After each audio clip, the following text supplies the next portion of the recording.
At this time, I'd like everyone to meet our newest commissioner, Yasmin Mohajer, right over here to my right. Welcome. Thank you, Chief Seifert. And can we have a roll call, please? Commissioner Blanco, Here. Commissioner Lopez, Here. Commissioner Dickerson, Commissioner Mohajer, Here. and Chair Seifert. Here. We would like to get a motion to approve the Planning Commission minutes of January 18th. I'll go ahead and make that motion. I hear a second. I'll second the motion. All in favor? Aye. Aye. The minutes have been approved. Dana? Thank you, Chair Seifert, and good evening. This is Dana Eady, the Planning Manager. If you wish to provide public comment during the meeting and you're on Zoom, please use the raised hand feature, and I will unmute you in the order of the order received. Please unmute your microphone to speak one at a time. If you are using a phone to dial into the meeting, please use *9 in order to raise your hand. And the comment period is 3 minutes or is otherwise directed by the chair. Thank you. Thank you, Dana. This will be the public comment period. Each member of the audience may address the commission on any subject within the commission's business. Each member of the audience and each subject is limited to the discussion of 3 minutes or is otherwise directed by the chair. Is there anyone in the audience that would like to speak? Is there anyone on Zoom? I do not have any hands raised on Zoom. Kathleen, do we have any slips? Okay, at this time I'm going to close the public comment period and go to the public hearings. Our first is the Barsalis Senior Affordable Apartments Plan Development Permit at 502 East Barsalis Avenue. And can we have a staff presentation, please?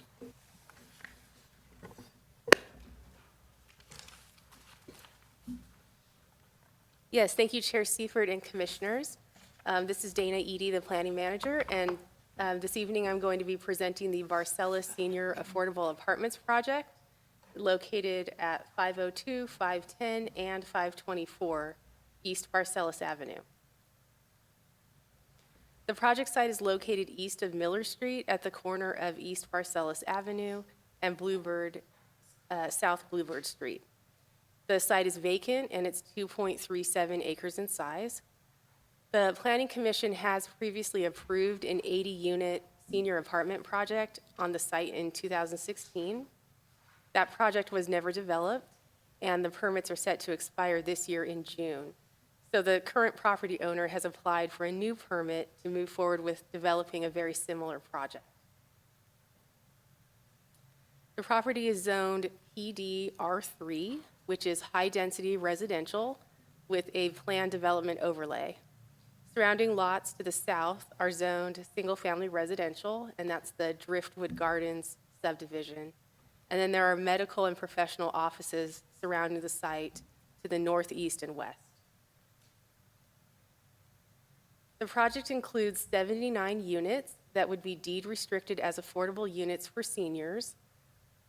A density bonus is also part of the project, and that allows for an increase of 9 units over the 71 units that would typically be allowed. So it's a total of 79 units with 1 on-site manager unit. So it's a total of 80 apartments. The apartments include 61 one-bedroom units and 19 two-bedroom units. And the layout is essentially the same design that was previously approved, with 5 apartment buildings and a clubhouse. And then there's amenities that are in the interior of the site for residents. And those amenities include a bocce ball court, shuffleboard. So I'll use my mouse here. There's a shuffleboard here, bocce ball in this area, some outdoor gardens and seating areas. And then there's also a clubhouse located kind of in the center of the site here. And that would include a fitness center and a community kitchen.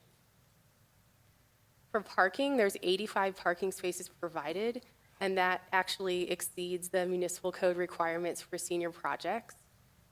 The vehicular access through the site is also essentially the same as what was previously approved. There is an access here out to Varselis, and then there's also access to off of Bluebird Avenue. And the project also requests a reduction in the front setback along Varselis and the side setback along Bluebird. And the request is being made as a concession under the state density bonus law. That law allows affordable housing projects to request concessions in development standards if there aren't any health and safety related issues with the request. And so it would result in a 10-foot setback off of Varselis and a 10-foot setback off of Bluebird. And the previous approval also was granted the same setback reduction. So it's consistent with what was previously approved. The maximum height of the project is 35 feet, and they are three-story buildings. So this is the proposed architectural design for the project. Again, it's pretty much the same as what was previously approved. They include, the buildings include a variety of building colors and materials that are shown here in this slide, and it includes stone veneer, lap siding, and textured stucco. There's also a photo of the example of the lighting that would be installed on the building. The buildings have some articulation, there's a bit of roof height elevation, and then some overhangs, which do provide a bit of visual change as you look at the buildings. So this slide, I think, was important to include because it shows that the third story does step back on the southern side of the project, and that's intended to reduce some of the visual impacts to the south. When this project was previously approved in 2016, there was some concern by neighboring property owners to the south regarding privacy. And so the project was designed this way and also stepped back, and I can show you here. So there's parking that's all along the south, and so the buildings are stepped back, and that was designed that way to assist in keeping the buildings from overlooking those homes to the south. So this is the landscape plan. It includes 36,000 square feet of landscaping, which also exceeds municipal code requirements. The central courtyard area here has about 15,000 square feet of landscaping. It's a mix of trees, shrubs, there's ground covers. And then there's 7 trees along Bluebird Avenue and 10 trees proposed along Varselis. And there's also a stormwater basin here on the western side of the property. And that also has landscaping proposed.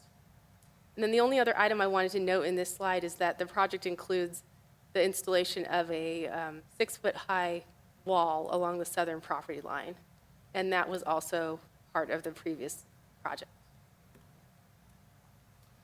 So with that, staff's recommendation is that the Planning Commission by motion approve the plan development permit. And I'm available for questions. I did see that the applicant, Brian Schwartz with Urban Planning Concepts, and also Lori Tamura are available on Zoom. And I do not believe they have a presentation, but they're available for comments. They may want to make a statement. Looks like Brian Schwartz's hand is raised, so he would like to say something when it's the applicant's turn. Thank you. Thank you, Dana. Do any of the commissioners have any expertise on this? Have they communicated with any of the owners, anything? No. No for me. No. I have not either. At this time, can we have the applicant presentation? Is that what Brian wants to do, Dana?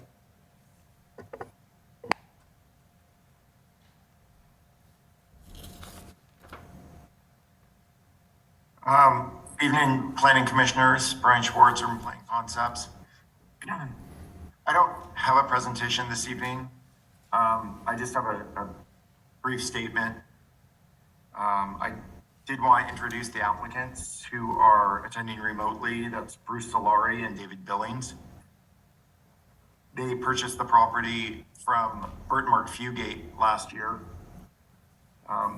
Fully entitled project, and they're essentially just requesting to make two changes to the project. One, to remove the swimming pool that was in the original design.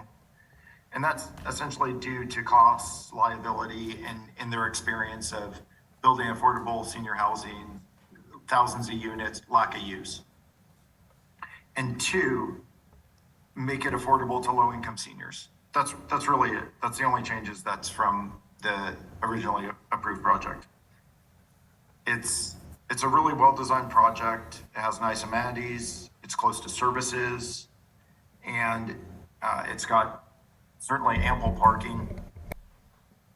Regarding the setback along the southern edge, adjacent to the single-family residences, there's about almost a 60-foot setback, along with the tapering of the building structure itself.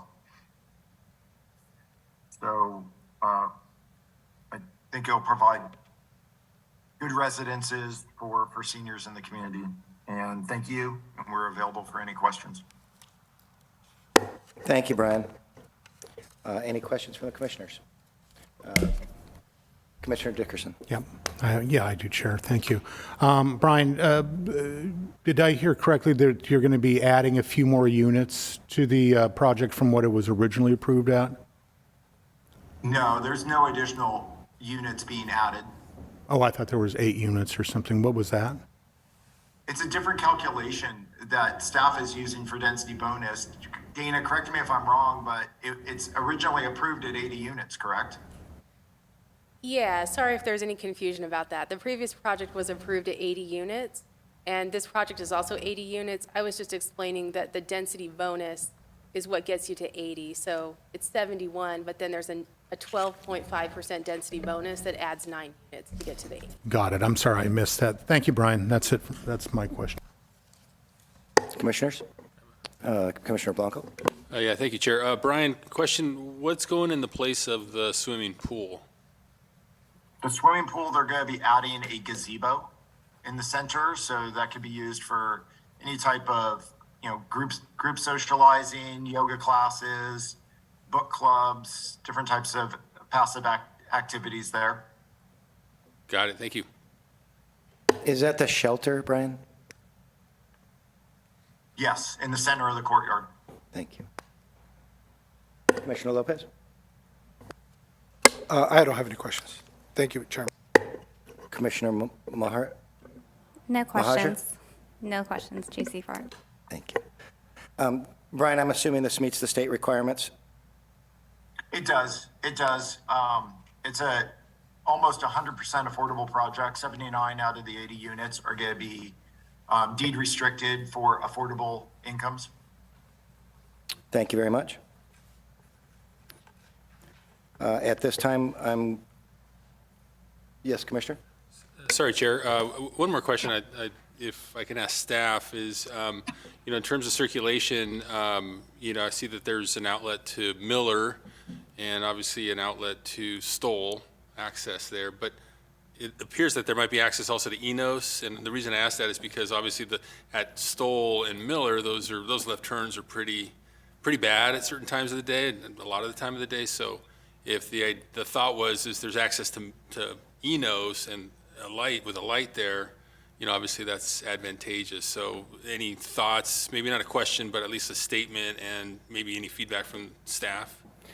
Yeah, Chair Seifert, Commissioner Blanco.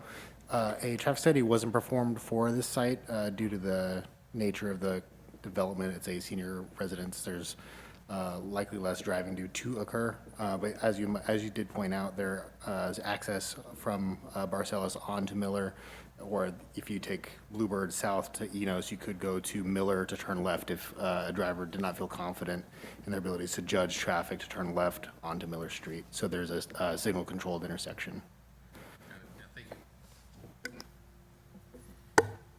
And Dana, just for the, what is the parking requirements for the senior? Half space, is it, or? No, The it can't be parking half space. actually depends on the size of the unit. So in this case, just get to that section.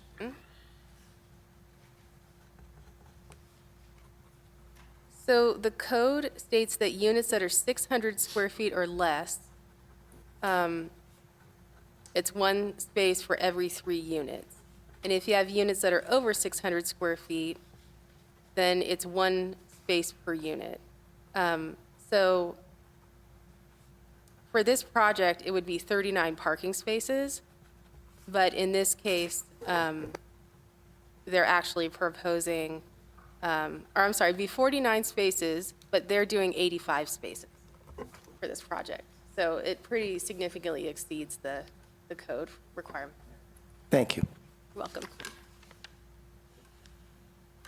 Anything from the commissioners? Okay, I'm going to open the meeting up to the public. Dana?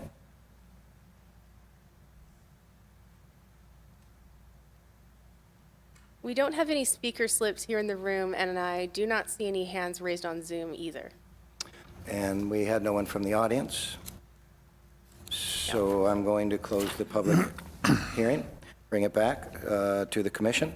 Do we have any questions from the commissioners? Commissioner Dickerson? No, I have no questions, but I'll make a motion when we're at that point. We are ready. All right, I'll go ahead and make a motion that we approve the Barcellus Senior Affordable Apartments Plan Development Permit at 502 East Barcellus Avenue. Do we have a second? I'll second the motion. All in favor? Nope. We need a roll call, please. Commissioner Dickerson, Aye. Commissioner Blanco, Aye. Commissioner Lopez, Aye. Commissioner Mohajer, Aye. Chair Seifert. Aye. Motion passes. Congratulations, Brian. Thank you very much.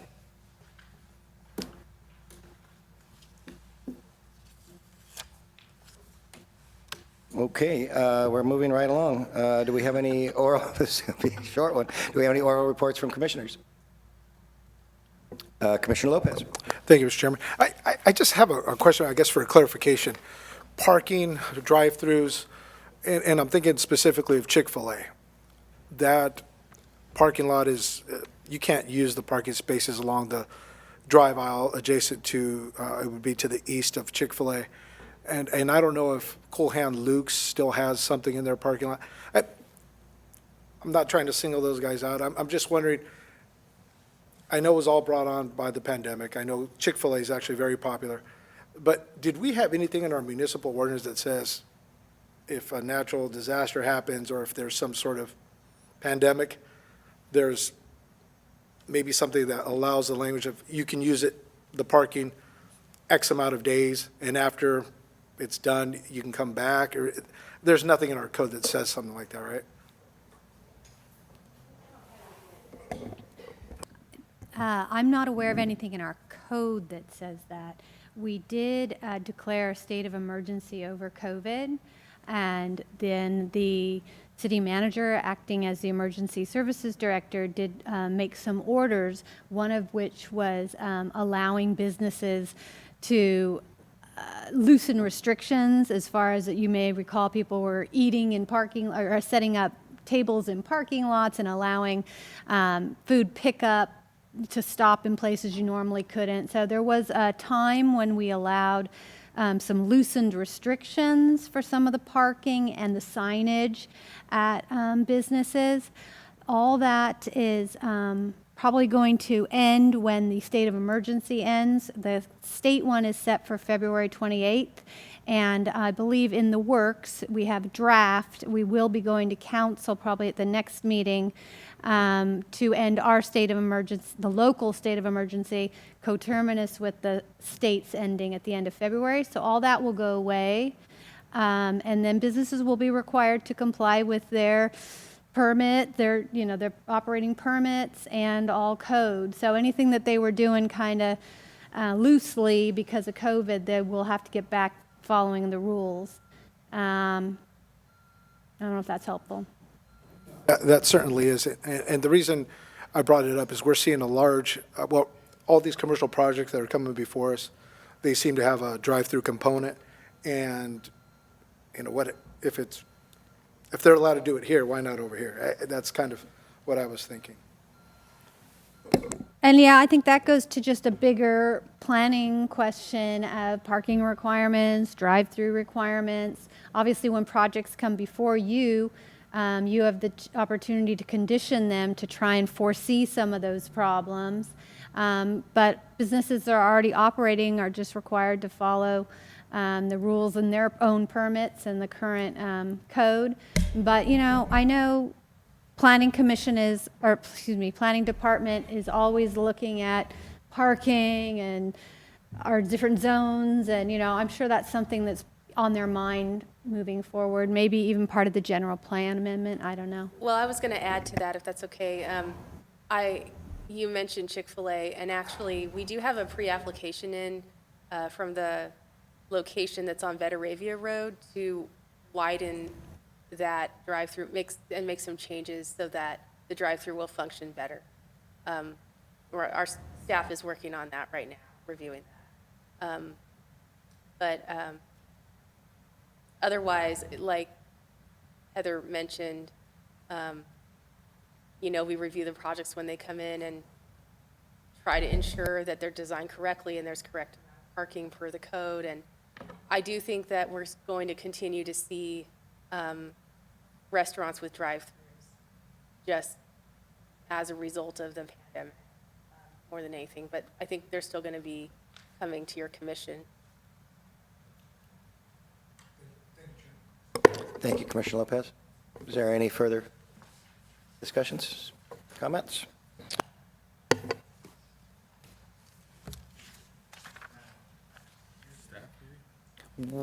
Staff? Yeah, I gotta go with staff. Yes, have Does staff have any reports? Yeah, just a couple of items. So on February 7th next week, Veteravia Plaza is scheduled for City Council on Tuesday, and that's the request for the general plan amendment and rezone for a couple of those lots to add additional apartments and the plan development permits as well. And then February 15th is our next hearing, and we also have a study session on the 16th. And I should mention, our study session tomorrow has been canceled. We're not meeting tomorrow. So that's all that I have. Thank you. Thank you very much, Dana.